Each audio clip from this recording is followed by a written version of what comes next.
In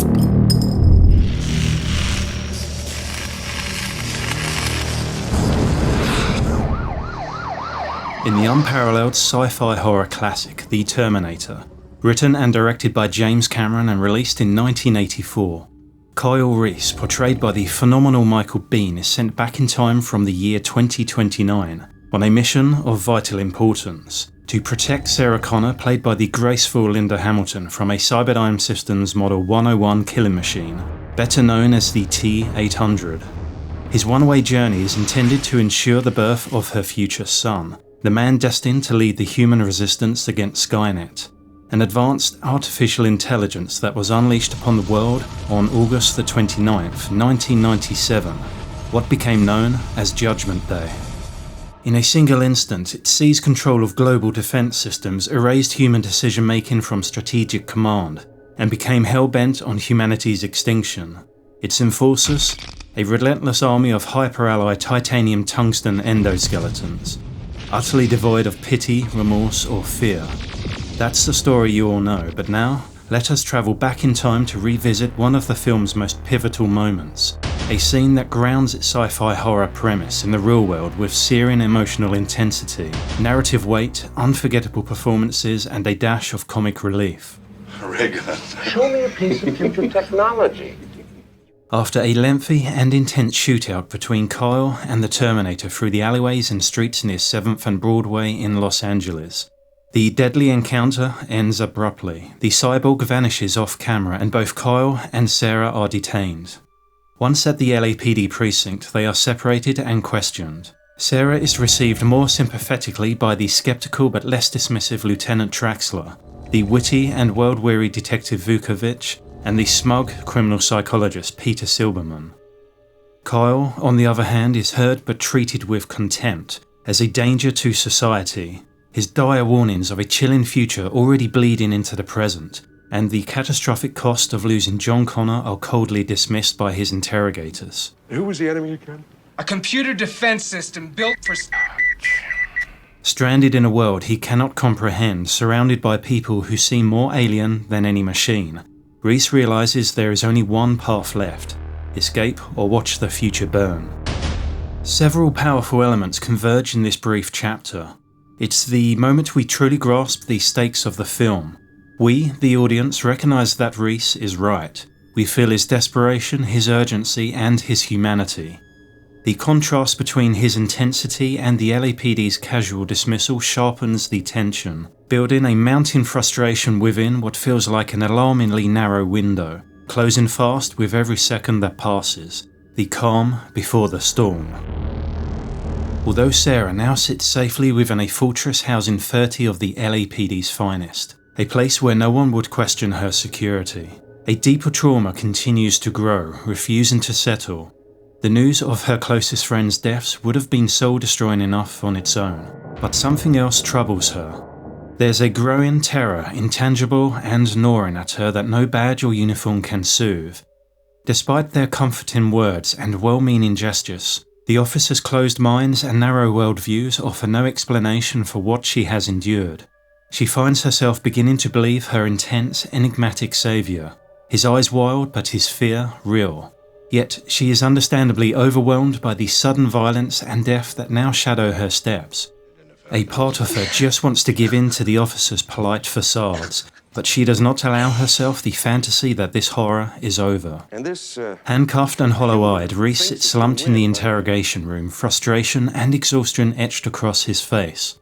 The 10-digit barcode burned into his forearm, now fully exposed, is a silent testament to the horrors of Skynet future work camps, a chilling symbol of the countless survivors enslaved under inhuman conditions.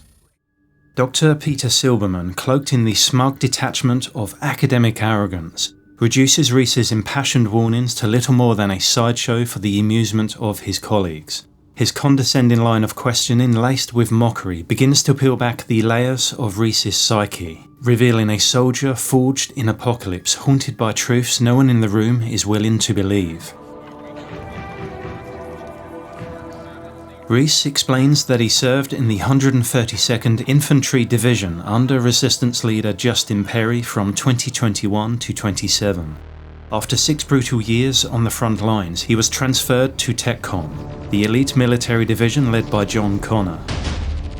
Through his words and demeanour in several moments of the film, it becomes clear that Reese idolised Connor, viewing him not only as a brilliant tactician and a fearless leader, There was one man who taught us to fight. but as a beacon of hope in a world consumed by ruin. His later line, John Connor gave me a picture of you once. I didn't know why at the time. hints at a deeper truth, one that suggests John may have known Reese was his father and may explain why he kept him close after finding and transferring him. This moment points towards a classic time travel paradox, often referred to as a casual loop, where cause and effect collapse into one another locked in an unbreakable cycle. In essence, John Connor sends Kyle Reese back in time, and Reese in turn becomes John's father. John exists only because Reese travels back, yet Reese only travels back because John already exists to send him. This creates the paradox. John Connor's existence hinges entirely on his own decision to orchestrate his father's time travel. He was never naturally born. His life is the product of a casual loop with no clear origin. If Kyle is the cause and John is the effect, then we're left with a closed loop, a reality where no first version of events in which John was born without intervention from the future. The universe, in effect, bootstraps him into existence. Whether John understood this paradox when he handed Reese the photo of Sarah is uncertain. Perhaps it was intentional or just a cosmic coincidence. Either way, the possible implications are staggering. Maybe John isn't merely a military leader, his story teeters on the edge of myth. There's almost a messianic quality to it, a saviour sent to prevent humanity's extinction, born not through a divine miracle but through a temporal riddle. Did a higher power recognise Skynet as a sentient being not worthy of humanity's replacement, a human mistake unfit to exist? If not the hand of God, then perhaps it's the universe's own mysterious way of intervening, giving us one last chance and a glimmer of hope. As Dr. Silberman continues antagonising Reese with his textbook line of questioning, he proves to be brilliantly infuriating, both to Reese and the audience. He personifies the cold, clinical detachment of institutional ignorance, Criminal psychologist. yawning mid-conversation with both Kyle and Sarah and even laughing with colleagues in the observation room as they replay the interrogation footage. His refusal to take Reese's story seriously despite the fact that a dangerous killer is still at large reveals just how quickly he's filed Reese away as a textbook case of paranoid delusion. But Silberman has another motive. Beneath his patronising tone and smug grin lies ambition. This is great stuff. I could make a career out of this guy. He sees Reese not as a man begging to be believed, but the perfect subject for a high-profile case study. In his eyes, it's not horror unfolding, it's opportunity. You see how clever this part is? How it doesn't require a shred of proof? And most paranoid delusions are intricate, but this is brilliant. He plans to exploit what he believes is a masterclass in madness, hoping to turn trauma into prestige, blind to the body count stacking up outside his sterile little world. While detectives Vukovic and Traxler are arguably more open-minded than Dr. Silberman, they initially treat Reese as a dangerous yet delusional suspect, maintaining a firm skepticism. Their disbelief isn't rooted in malice but in logic, procedure and a limited worldview. Sarah Connor, it's Lieutenant Traxler. This becomes evident as they cling to rational explanations for events that defy belief, such as the assailant sustaining massive ballistic damage or punching through a windshield and still operating a vehicle, and handling firearms with precision. The idea of time travel and a humanoid assassin from the future strikes them as pure science fiction. Impossible and therefore unworthy of serious consideration despite their accounts.